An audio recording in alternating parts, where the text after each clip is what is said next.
Hello and welcome to Atop the Fourth Wall, where bad comics burn. Patreon-sponsored review time again, and this one people were confused about when I announced I was doing it. And that relates to the writer and artist of it, Philip M. Jackson, aka Jolly Jack online. So what is the source of trepidation about this? Is it because of terrible, bigoted opinions he has expressed? Is he party to a terrible scandal that has transpired? Is he involved in some multi-million-dollar lawsuit that has crippled part of the comic industry and thus made him a figure of controversy? Well, I mean, it's certainly possible that any and all of those things are true, but if they are, I haven't heard anything about it, nor has anyone mentioned it to me. No, it just seems to be that he also draws porn and pinups, which... okay. Like, even my title card artist does that. There's nothing wrong with drawing porn. What I criticize in mainstream comics is stuff that is not meant to be porn, drawn like it's porn, such as boob socks or bizarre posing, or having such little regard for its audience that it thinks porn is the only thing they care about. See All-Star Batman and Robin, old statements from Bill Jemas, or Red Hood and the Outlaws. Or when someone is clearly tracing porn because it's Greg Land and he'll trace anything. And the same thing.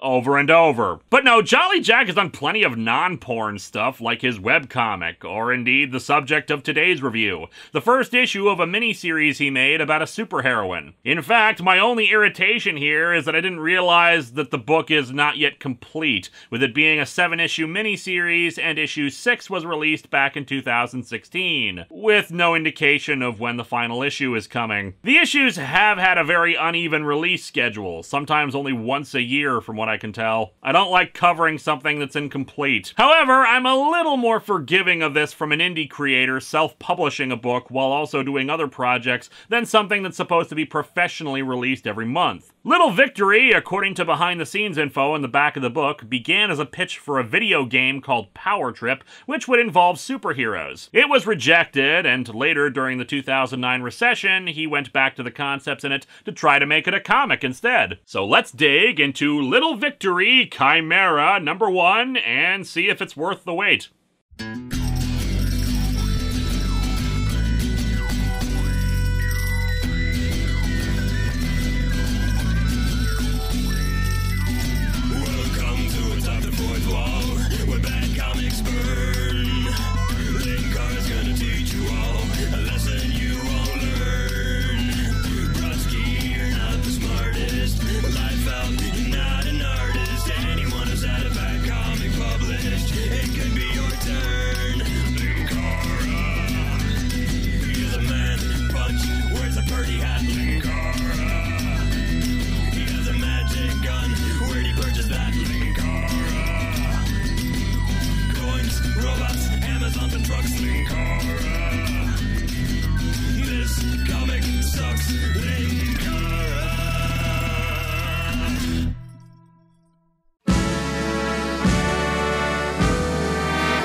The cover's okay, featuring our main character floating in the middle of the page, while the background seems to have a few things on it like a robot, some kind of monster, and someone laughing maniacally. Definitely an improvement over it being blank or a gradient or something. One thing I do really like is the body language. It shows characterization for the heroine being a bit shy and reserved with her arms like that and the sad expression, with her rather sizable eyes.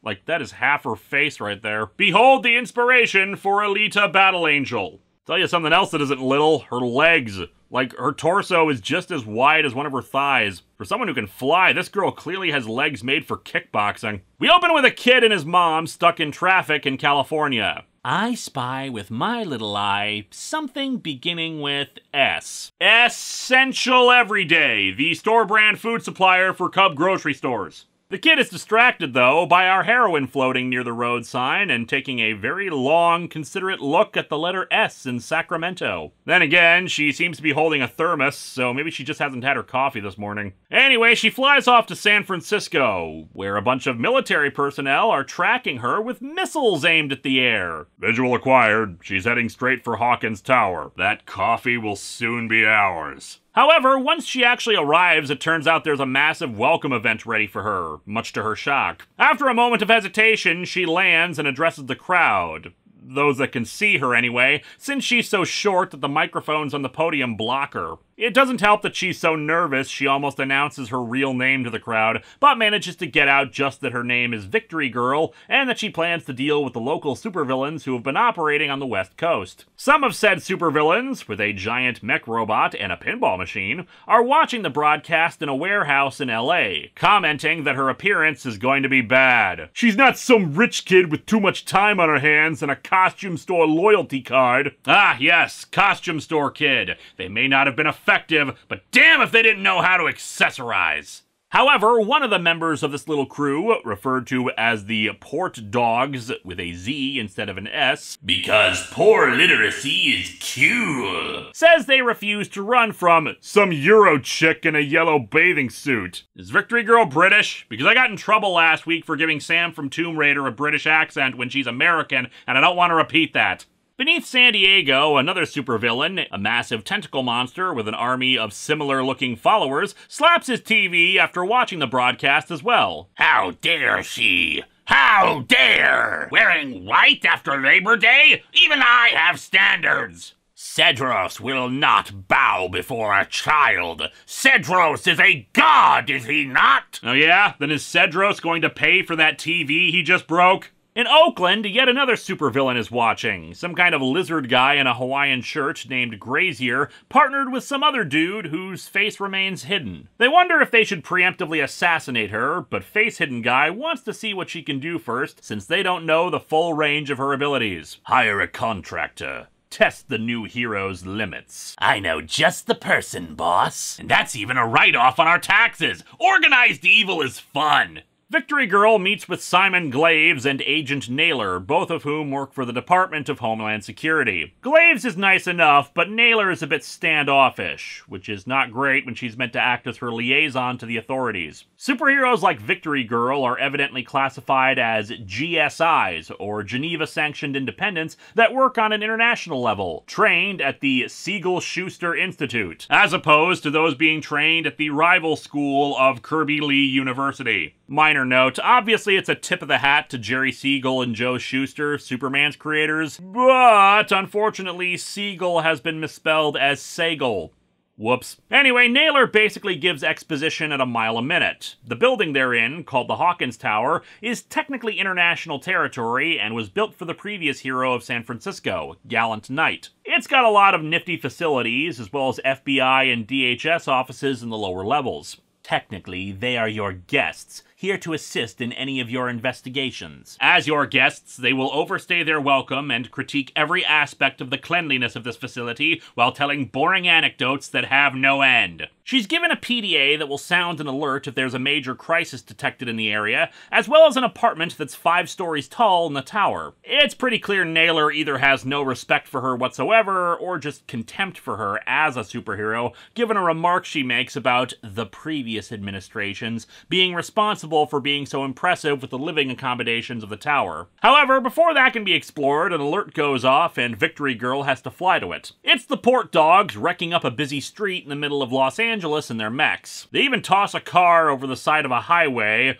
but thankfully Victory Girl is able to save the car from crashing. Although she looks pretty surprised that the car's airbags haven't gone off given how totaled the front of the car is. Spotting her arrival, the Port Dogs turn and attack. However, all their blasts seem to hit a force field. Romer-class assault units. Buffed to a high shine, granted, but still obsolete. You say that, but I bet the company that made them just had some planned obsolescence to make people buy the new model. She makes short work of the mechs, ripping them apart. However, before she can arrest the gang, she gets another alert. Cedros attacking San Diego and demanding Victory Girl show herself. As she arrives, we get a better look at Cedros, who appears to be some kind of giant mask on top of a regular human body. As it attacks her, she studies the mask and wonders if it's some kind of symbiote. No, the mask looks Mexican. Aztec. Somewhere, Lara Croft is wondering, wonder if there was something else I should have taken care of while trying to rescue Grimm's twin brother. Nah, it's probably nothing. Remembering a similar creature from her files, she realizes that the mask probably is possessing someone, so she manages to pull it from the guy it was attached to. It reverts to a normal-sized mask and starts taunting her, telling her to put it on. Bringing it back to the tower, she tries to put it in a secure storage room, but her biometric data hasn't been entered into the computer yet, so access is denied. As such, after hearing a distant explosion, she decides to put it in the next nearest secure storage area, underneath the kitchen sink. No, you fool! There's an old sponge in there that's been craving absolute power! She heads to the source of the explosion, locating what appears to be a busty cowgirl with some kind of massive deformed cloth thing on her arm. About time. I was getting bored squashing the law. Not every day you write in the police report, got squashed. Also, weird how the accent is adding the apostrophe to leave off the G, but getting still has the G and an apostrophe. This character is, according to Grazier, Boomstick, who gets her name from that weird thing on her arm that doubles as a massive cannon. Although admittedly, that's less of a stick and more impractical RPG weapon. She shoots Victory Girl with it, causing her to bounce away. Yep, should have brought the coffee with me.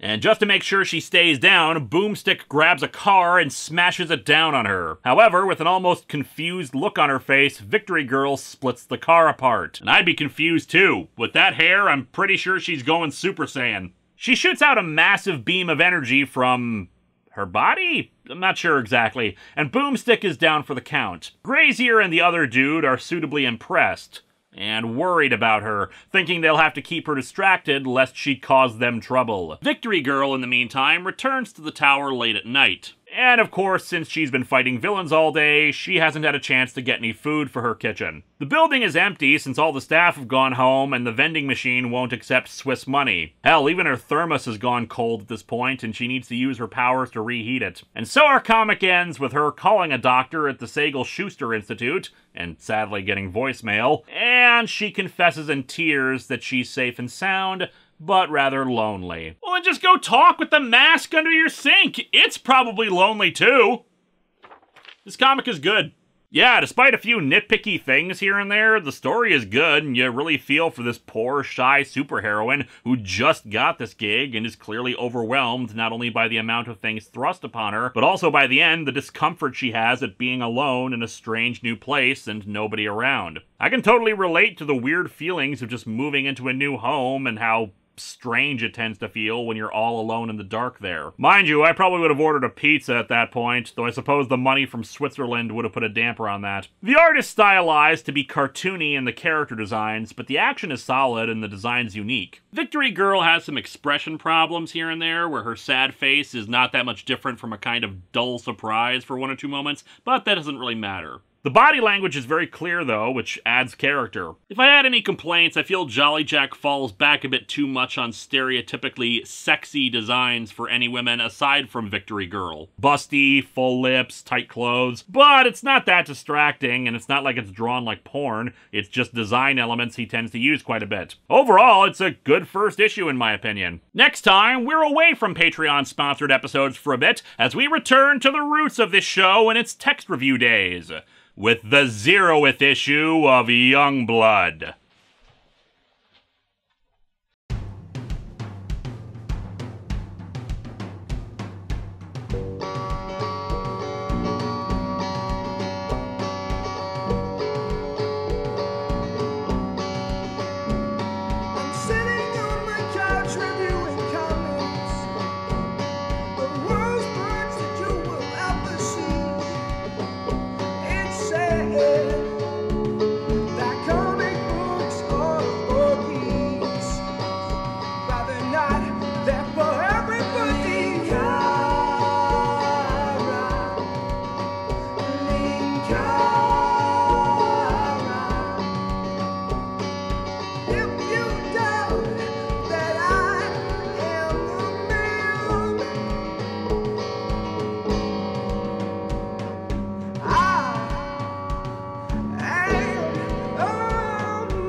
Crap! I'm dry! I'm dry! Why didn't I moisturize today?